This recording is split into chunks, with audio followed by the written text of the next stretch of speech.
नमस्कार, मी श्रोते Rahul news top 9 या बुलेटिन मध्ये आपलं स्वागत करते। सुरुवातीला पाहणार आहोत टॉप 9 घडामोडी हिवाळी अधिवेशनातल्या। विधानसभेत लाडकी बहीण योजनेच्या मुद्द्यावरून चर्चा, बोगस लाभार्थ्यांवर कारवाई करणार आदिती तटकरे यांची माहिती, तर लाडकी बहीणचे 2100 रुपये कधी जाहीर करणार, जयंत पाटील यांचा सवाल।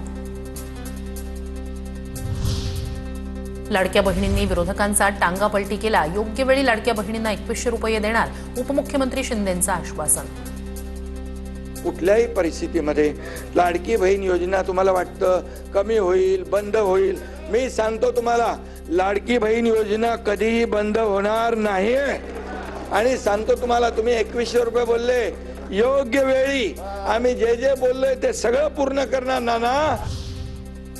विधानसभेत जयंत पाटील आणि शंभूराज देसाई यांची जुगलबंदी, 1 नंबरचा माणूस 2 नंबरला जाऊन बसला, हा महाराष्ट्राचा तोटा।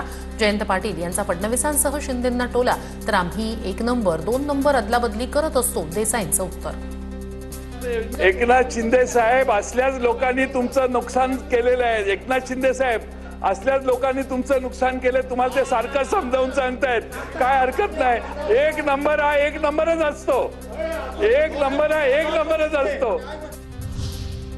राज्य निवडणूक आयुक्तांना पदावरून हटवा, राज्य निवडणूक आयोगाचा कारभार पारदर्शक नव्हता, नाना पटोलेंची मागणी, तर राज्य निवडणूक आयोगाच्या आयुक्तांना हटवणं सभागृहाचा अधिकार नाही, विधानसभा अध्यक्ष राहुल नार्वेकर यांचं प्रत्युत्तर। भारतीय राज्यघटनेचे कलम 243 क मधील तरतुदीनुसार राज्याच्या राज्य निवडणूक आयुक्ताविरोधात बेकायदेशीर कृत्य केल्याबद्दल त्यांना पदावरून दूर करण्याची आवश्यक प्रक्रिया तात्काळ सुरू करण्यासाठी आपण शासनाला निर्देश द्यावा। निवडणूक आयोगाचे काही निर्णय आम्हालाही मान्य नाही, मात्र जे बोनाफाईड निर्णय आहेत त्यावरून पदावरून हटवण्याची मागणी करणं ही ओव्हर रिॲक्शन, पटोलेंच्या मागणीवर मुख्यमंत्री फडणवीसांची प्रतिक्रिया। व्हिडिओ ट्विट केल्यानंतर महेंद्र दळवींकडून अंबादास दानवेंना नोटीस, तर केंद्रानं आणि राज्यानं सर्व तपास यंत्रणा लावून व्हिडिओची सत्यता तपासावी, अंबादास दानवे यांची प्रतिक्रिया। दानवेंनी दाखवलेला व्हिडिओ मॉर्फ आहे की नाही तपास करावा, राष्ट्रभक्तीनं भरलेल्या माणसावर आरोप करणं चुकीचं, तटकरेंचा महेंद्र दळवींना टोला।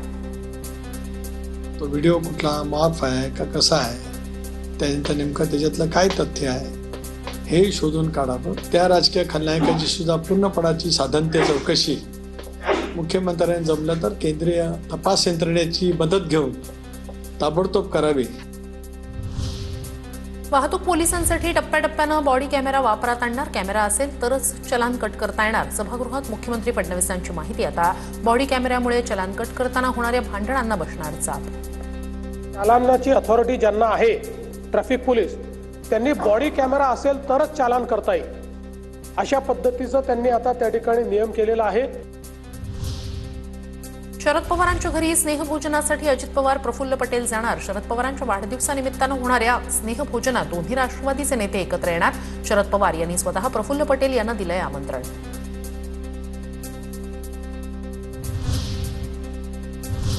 आता पाहूया टॉप 9 बातम्या हिवाळी अधिवेशनातल्या।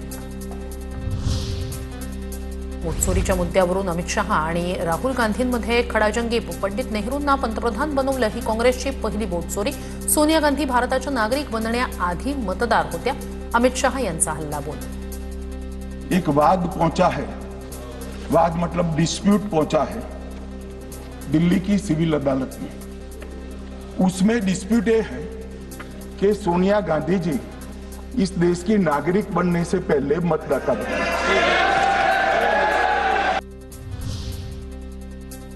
वोटचोरीच्या मुद्द्यावरून अमित शहा आणि राहुल गांधींमध्ये खडाजंगी, राहुल गांधींकडून अमित शहांना SIR अहवालावर पत्रकार परिषद घेण्याचं आव्हान, आक्रमक विरोधकांचा लोकसभेतून सभात्याग। विधिमंडळातील आसन व्यवस्थेवरून ठाकरेंची सेना आणि काँग्रेसमध्ये वाद, ठाकरेंच्या कनिष्ठ आमदारांमुळे ज्येष्ठ आमदारांना मागे बसावं लागत असल्याची तक्रारीनंतर काँग्रेसच्या 6 आमदारांना पुढे आसन व्यवस्था, तर ठाकरेंच्या 14 आमदारांना पुढील जागेत व्यवस्था। ठाकरेंनी कढीपत्त्यासारखं भाजपला बाहेर काढलं होतं, मुख्यमंत्रीपदासाठी उद्धव ठाकरेंनी हिरवी शाल पांघरली, मंत्री प्रताप सरनाईक यांची टीका, कढीपत्ता फोडणीत जसं वापरतात तसं भाजप शिंदे गटाला वापरतं, उद्धव ठाकरेंनी केली होती टीका। कढीपत्त्यासारखं यांनी भारतीय जनता पक्षाला जेव्हा बाहेर काढलं होतं आणि काँग्रेस आणि राष्ट्रवादीशी हातमिळवणी केली होती तेव्हा चाललं होतं का? तो कढीपत्ता हा सगळीकडे ऍडजस्ट होणारा कढीपत्ता असतो. कढीपत्ता सारखा वापर यांनी भारतीय जनता पक्षाचा गेली अनेक वर्षे केला होता. महाराष्ट्रात हिंदी बोलले म्हणून मारहाण झाली आहे. गरिबांना मारहाण करून व्हिडिओ व्हायरल केला जातोय. समाजवादी पक्षाचे आमदार अबू आझमी यांचा आरोप. राज्यात भाषेवरून मारहाणीच्या घटना वाढल्यात. अबू आझमींचा दावा. जाओ उनको बोलो ना क्यों मराठी बोले, वहाँ तो जाके बात नहीं करते आप. जाओ अंबानी के यहाँ जाओ, अदानी के यहाँ जाओ, बड़े बड़े जाओ उनके स्टाफ को बोलो, उनको मारो जरा जा करके. आप गरीबों को, रिक्शा चलाने वालों को, सब्जी बेचने वालों को, सड़क पर जो बेचारे मजदूरी करते हैं उनको इस तरह मारते हो और उसको वायरल भी करते हो. अजित पवार शेतकऱ्यांसाठीच्या कॉलेजच्या फाईलवर सही करत नाही. भाजप आमदाराचे अजित पवारांवर आरोप. अधिवेशनात कॉलेजच्या फाईलवर सही करण्याची चरणसिंह ठाकूर यांची मागणी. माननीय वित्तमंत्र्याकडे 4.5 महिन्यापासून फाईल पडलेला आहे. आता माझी विनंती आहे की वित्तमंत्री महोदयांनी लवकरात लवकर त्याच्यावर सही करावी. पैसे नाही. माझं तर म्हणणं आहे की एखादा सिमेंट रोड 200-400 कोटीचा राहू द्या. विधान भवनामध्ये हा प्रश्न मांडणार आहे. विरोधी पक्षनेतेपदाचा निर्णय लवकर होईल असं वाटत नाही. भास्कर जाधव यांची प्रतिक्रिया. तर सत्ताधाऱ्यांचा लोकशाहीवर विश्वास नाही. सत्ताधारी वैयक्तिक अजेंडा चालवतायत. भास्कर जाधव यांची टीका. भाजप आमदार कृष्णा खोपड़े यांना पुन्हा धमकीचा फोन. तूने तुकाराम मुंढे के खिलाफ बोला, तू अभी तक जिंदा है क्या, अशा प्रकारे धमकीचा फोन आल्याची माहिती. खोपडेंनी तुकाराम मुंढे यांच्या निलंबनाची मागणी करण्यासाठी लावली होती लक्षवेधी. सांगलीच्या जत तालुक्याचं नाव देवभूमी करा. भाजप आमदार गोपीचंद पडळकर यांची लक्षवेधी. धार्मिक पर्यटन सुरू झाल्यास विकासास मदत होईल. गोपीचंद पडळकर यांची लक्षवेधी सूचनेतून दावा. जतला नेहमी दुष्काळी भूमी म्हणून बघितलं जातं. लाखो भक्त दर्शनासाठी येतात. त्यांचे कुलदैवत आहेत, कुलदेवी आहे. तर ही भूमी राज्य सरकारनं देवभूमी म्हणून घोषित करावी